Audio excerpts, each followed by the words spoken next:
Hello दोस्तों, मैं अनामिका सिंह स्वागत करती हूँ आप सबका आपके यूट्यूब चैनल नॉलेज कॉर्नर में। फ्रेंड्स, ज्योग्राफी की इस क्लास में जिसमें हम लोग बिहार की ज्योग्राफी पढ़ रहे हैं वन लाइन ऑफ फैक्ट्स में। सॉरी, आज का हमारा टॉपिक है बिहार के प्रमुख नदी घाटी परियोजना। बिहार में प्रमुख 4 नदी घाटी परियोजना है। कौन कौन सी? कोसी जल विद्युत परियोजना, सोन परियोजना, गंडक परियोजना और बाढ़ सागर परियोजना। कोसी जल विद्युत परियोजना कोसी नदी पर है और ये भारत में बिहार के साथ साथ ये नेपाल में भी पाया जाता है। नेपाल से भी अपने लाभ और शेयर करता है। सोन परियोजना ये टोटली बिहार में ही है, कम्प्लीटली बिहार में ही है। गंडक परियोजना ये बिहार, उत्तर प्रदेश और नेपाल तीनों में है। और बाढ़ सागर परियोजना सोन नदी पर है और बिहार, उत्तर प्रदेश और मध्य प्रदेश में पाया जाता है। ठीक है, अब हम देखते हैं एक एक करके इन सभी के बारे में, कब बना, क्या है, क्या इसकी खासियत है, हर एक चीज़ को। सबसे पहले देखेंगे कोसी जल विद्युत परियोजना क्या है।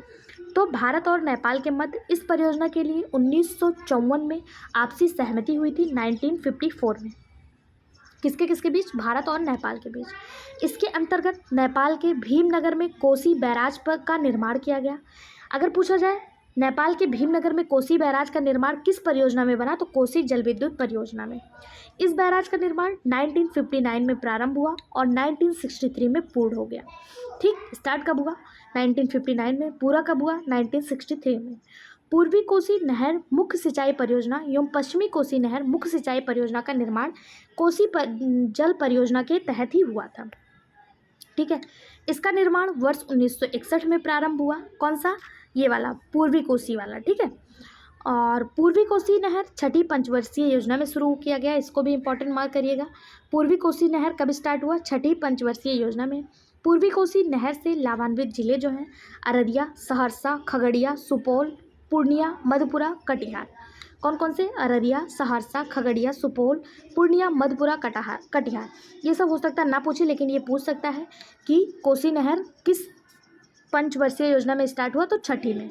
ठीक है, पश्चिमी कोसी नहर से बात करें तो पश्चिमी कोसी नहर से लाभान्वित जिले जो हैं वो दरभंगा, सुपौल, सहरसा, समस्तीपुर और मधुबनी है। पूर्वी कोसी नहर विद्युत गृह की स्थापना कब हुई? तो पूर्वी कोसी नहर विद्युत गृह की स्थापना 1978 में हुई थी। कब हुई थी? 1978 में। अब हम देखेंगे गंडक परियोजना। गंडक परियोजना कहाँ है? तो गंडक परियोजना जो है ये गंडक नदी पर है, बिहार, उत्तर प्रदेश और नेपाल में है। ठीक है, गंडक परियोजना भारत और नेपाल की संयुक्त परियोजना है। भारत में कहाँ पे? बिहार में, उत्तर प्रदेश, दोनों जिला में। ठीक है, इनकी संयुक्त परियोजना है। इस परियोजना के लिए भारत और नेपाल के मध्य दिसंबर 1959 में एक समझौता हुआ था।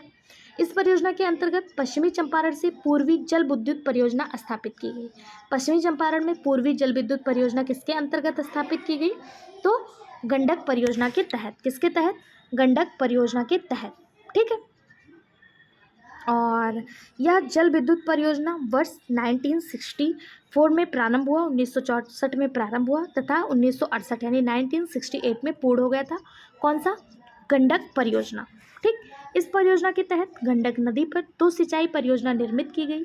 पहली जो है वो पश्चिमी गंडक नहर परियोजना और दूसरी जो है पश्चिमी गंडक नहर परियोजना, जिससे नेपाल के साथ उत्तर प्रदेश के देवरिया, गोरखपुर, महाराजगंज, कुशीनगर लाभान्वित है। ठीक है, और दूसरी जो है वो पूर्वी गंडक नहर परियोजना। पहली क्या है? पश्चिमी गंडक नहर परियोजना और दूसरी पूर्वी गंडक नहर परियोजना।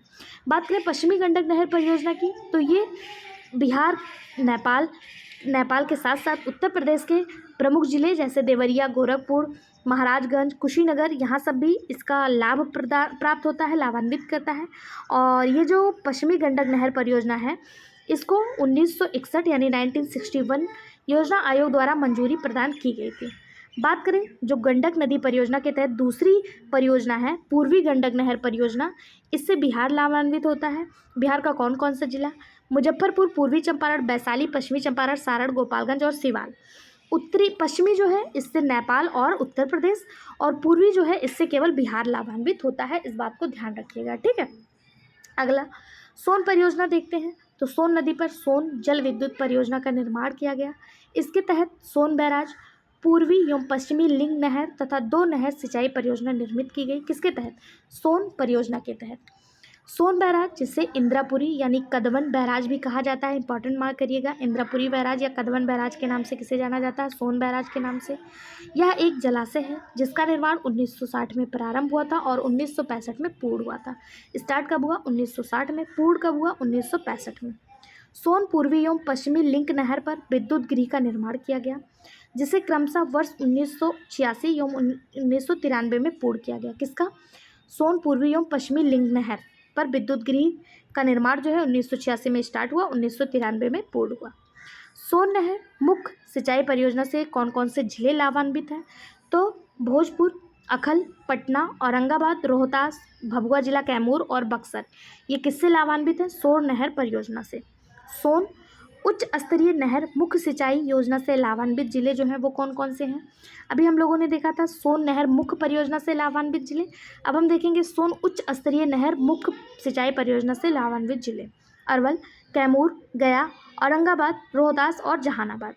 सोन नहर प्रणाली भारत की प्राचीन नहर प्रणाली में से एक है, या वर्ष 1874 में परिसंचालन किया गया था। जब देश आज़ाद भी नहीं हुआ उसके बहुत पहले से 1874 में ही बना था सोन नहर प्रणाली। ठीक है, देखिए ये वन लाइनर फैक्ट्स है, इसको हम बस पढ़ते जा रहे हैं। आप अगर आपको नहीं समझ में आ रहा आप 2 से 3 बार पढ़ लीजिए, पीडीएफ ले लीजिए टेलीग्राम चैनल से, वहाँ से रिवीजन करिए।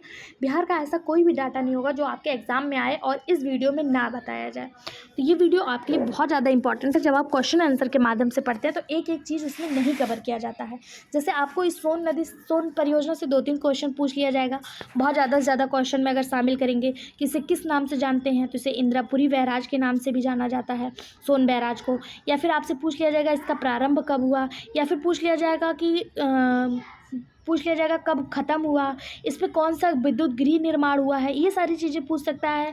इस कब से स्टार्ट हुआ है, ये सारी चीज़ें पूछ सकता है। तो ये वन लाइनर फैक्ट जो होता है ना, ये ज़्यादा कम टाइम में आपको ज़्यादा डाटा दे देता है। ठीक है, इसलिए ये वीडियो आप इसकी बिल्कुल मत करिएगा। 10 से 15 मिनट अगर आप 2.0 पे करके देखेंगे तो 2-4 मिनट में ही आप वीडियो को ख़त्म कर लेंगे और बिहार का डाटा भी रिवाइज कर लेंगे। इसलिए इस वीडियो को बिल्कुल स्किप करने का या फिर आप छोड़ने का गलती मत करिएगा। बिहार की हिस्ट्री हम लोग पूरा पढ़ चुके हैं, बिहार की ज्योग्राफी पढ़ रहे हैं, ज्योग्राफी खत्म होने के बाद बिहार की राज्य व्यवस्था पढ़ेंगे, उसके बाद बिहार का अर्थशास्त्र पढ़ेंगे। यानी हर चीज़ हम लोग वन लाइनर फैक्ट्स में ही देख लेंगे और आपको पीडीएफ भी दे दिया जाएगा। अब हम देखेंगे बिहार की प्रमुख नहरें, बिहार में कौन कौन सी नहरें हैं। तो बिहार की प्रमुख नहरें यहाँ पे दिया हुआ है, त्रिवेणी नहर, कमला नहर, तिरहुत नहर और तेउर नहर। कौन कौन सी? त्रिवेणी नहर, कमला नहर, तिरहुत नहर और तेउर नहर। त्रिवेणी नहर, तिरहुत नहर और तेउर नहर ये कहाँ पे है? ये गंडक नदी पर है। और कमला नहर जो है ये कमला नदी पर है। ठीक है, त्रिवेणी नहर, तिरहुत नहर और तेउर नहर किस नदी पर है? गंडक नदी पर। और कमला नहर कमला नदी पर। ठीक, अब हम देखेंगे बिहार का अंतर संबंध। बिहार का अंतर संबंध कहाँ कहाँ से है? पानी के मामले में, नहर के मामले में, नदियों के मामले में। ठीक है, बिहार राज्य पानी के मामले में विरोधाभासी समस्या से पीड़ित है। उत्तर बिहार बाढ़ का सामना करता है, यानी जो कोसी वाला क्षेत्र है, और दक्षिण बिहार सूखा से प्रभावित है, यानी सूखा यहाँ पे ज़्यादा पड़ता है। उत्तर बिहार यानी जो गंगा नदी 2 भागों में बांटती है, ऊपर वाले को उत्तर बिहार, नीचे वाले को दक्षिण बिहार। तो यहाँ पे बाढ़ आता है और यहाँ पे सूखा आता है। दक्षिण बिहार में सूखे के समाधान और उत्तर बिहार में बाढ़ का खतरा कम करने के लिए राज्यों की नदियों को आपस में जोड़ने की योजना है। इसके अतिरिक्त दिल्ली स्थित राष्ट्रीय जल विकास अभिकरण के स्तर में बूढ़ी गंडक नून बाया गंगा लिंक योजना के विस्तृत परियोजना रिपोर्ट निर्माण अग्रिम चरण में है। यानी कि यहाँ से एक परियोजना बन रही है, बूढ़ी गंडक नून बाया लिंक परियोजना जो है ये बन रहा है, इसको इस समस्या को ख़त्म करने के लिए, उत्तर बिहार में बाढ़ की समस्या और दक्षिण बिहार में सूखे की समस्या को ख़त्म करने के लिए। ठीक, अब हम देखेंगे बिहार में प्रमुख जल विद्युत परियोजनाएं। बिहार में प्रमुख जल विद्युत परियोजनाएं कौन कौन सी हैं? तो टेहरी, वरुण, वाल्मीकि नगर, कटैया, अंगूर, नसीरगंज, त्रिवेणी, श्रीकिंधा, शवारी, बेलसार, अरवल परियोजना। ठीक है, कौन सा किस ज़िले में है एक बार ये भी देख लेते हैं। तो सबसे पहले देखेंगे रोहतास ज़िला में आपका डेहरी परियोजना, इसके अलावा रोहतास ज़िले में नरसीरगंज परियोजना, इसके अलावा डेहरी परियोजना, और इसके अलावा श्रीकिंधा परियोजना, समारी परियोजना, ये आपका कहाँ पे है? रोहतास ज़िले में। ये चारों कहाँ है? रोहतास ज़िले में। उसके बाद हम देखेंगे बरुड़ कहाँ है? बरुड़ परियोजना औरंगाबाद में, ये जल विद्युत परियोजना है। ठीक है, कौन से जिले में है यहाँ से क्वेश्चन पूछ लेता है। बरुड़ परियोजना कहाँ है? औरंगाबाद जिले में। वाल्मीकि नगर कहाँ है? पश्चिमी चंपारण में। और त्रिवेणी कहाँ है? पश्चिमी चंपारण में। वाल्मीकि नगर और त्रिवेणी जो है पश्चिमी चंपारण में है। कटैया कहाँ है? सुपौल जिला। कटैया कहाँ है? सुपौल जिला। अंगनूर परियोजना अरवल, बेलसार परियोजना अरवल और अरवल परियोजना अरवल, यानी अरवल में 3, अंगनूर, बेलसार और अरवल परियोजना ये अरवल में है। डेहरी, नसीरगंज, श्रीकिंधा और शमारी ये रोहतास में है। बरूड़ औरंगाबाद में है। वाल्मीकि नगर पश्चिमी चंपारण और त्रिवेणी पश्चिमी चंपारण। ठीक, यहाँ से ये सारे जल विद्युत परियोजनाएं हैं। अब हम देख लेते हैं बिहार में बाढ़। बिहार भारत का सर्वाधिक बाढ़ प्रवण राज्य है। यहाँ बाढ़ लगभग नियमित घटना है, हालांकि इसकी तीव्रता में अंतर होता है। राज्य की कुल बाढ़ प्रभावित क्षेत्र 68.80 लाख हेक्टेयर है, जो राज्य के कुल भौगोलिक क्षेत्र का 94.16 लाख हेक्टेयर है। 1 लाख हेक्टेयर का 73.1% है। ठीक है। उत्तर बिहार का मैदानी भाग बाढ़ के लिहाज से खास तौर पर असुरक्षित है और यहाँ 76% आबादी बाढ़ से ग्रसित है। भारत के 400 लाख हेक्टेयर बाढ़ प्रवण क्षेत्र में बिहार के बाढ़ प्रवण क्षेत्र का लगभग 17.2% है। यानी अगर भारत का 400 लाख हेक्टेयर ले लें तो उसमें 17.2% अकेला किसका है? बिहार का। इसी प्रकार देश की कुल बाढ़ प्रभावित आबादी का 56.5% हिस्सा बिहार में निवास करता है। बिहार में बड़े पैमाने की बाढ़ों का मुख्य कारण यह है कि उत्तर बिहार की लगभग सारी नदियां उत्तर में स्थित नेपाल की तीखी ढाल से, यानी कि जो बहती हुई ढाल आती है, दक्षिण बिहार में बहकर आती हैं और अपने साथ भारी मात्रा में गाद लाती हैं, जिससे नदियों के बेसिन उथले हो जाते हैं। इसके अलावा छत्तीसगढ़, मध्य प्रदेश, झारखंड से बहकर आने वाली नदियाँ दक्षिण से उत्तर की ओर बहती हैं। ये सारी नदियाँ अंततः विभिन्न स्थानों पर गंगा में मिल जाती हैं। बरसात के मौसम में ऐसी सारी नदियाँ बिहार में बाढ़ संबंधित असुरक्षित स्थिति जो है वो पैदा करती हैं।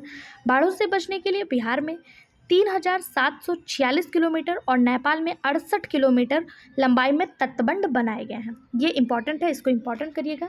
कितने? बिहार में 3,746 किलोमीटर और नेपाल में 68 किलोमीटर तटबंध बनाए गए हैं। ठीक, आगे देखते हैं। इसके अलावा चांदन बेसिन में 101 किलोमीटर लंबाई में तटबंधों का निर्माण हो रहा है और महानंदा बेसिन में 1196 किलोमीटर लंबे तटबंध बनाए गए हैं। इसको भी इंपॉर्टेंट मार्क करिएगा। चूँकि ये तटबंध बाढ़ से बचाव के अस्थायी समाधान नहीं है, इसलिए बाढ़ की परिघटना बिहार की आबादी को परेशान करती है। ठीक, अब देखेंगे बाढ़ से प्रभावित जिले। बिहार में कितने ज़िले हैं? 38। उसमें से 28 जो हैं वो बाढ़ से प्रभावित हैं। कितने? 28 ज़िलों में 15 अत्यंत बाढ़ से प्रभावित है। कितने? 15। अब देखेंगे बिहार के जो 15 अत्यंत बाढ़ से प्रभावित हैं उन्हें देखेंगे। कौन कौन से हैं अत्यंत बाढ़ से प्रभावित जिले?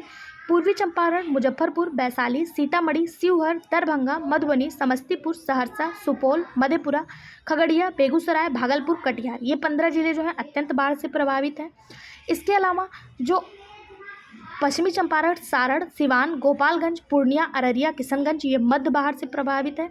और इसके अलावा जो दक्षिण बिहार के ज़िले हैं वो पटना, नालंदा, भोजपुर, बक्सर, लखीसराय, शेखपुरा, ये 6 ज़िले जो हैं वो निम्न बिहार बाढ़ से प्रभावित हैं। यानी ये भी बाढ़ से प्रभावित है, लेकिन यहाँ कम देखने को मिलता है। और ये वाला जो है, ये जो है 15 ज़िले, यहाँ पे बहुत ज़्यादा बाढ़ देखने को मिलता है। ठीक, बिहार की जलवायु एवं पर्यावरण हम नेक्स्ट वीडियो में पढ़ेंगे। ये वीडियो आपको कैसा लगा कमेंट बॉक्स में ज़रूर बताएं और हमारे साथ ज़रूर जुड़ें। जुड़ने के लिए चैनल को सब्सक्राइब, वीडियो को लाइक और कमेंट बॉक्स में एक कमेंट करना है। Thank you so much.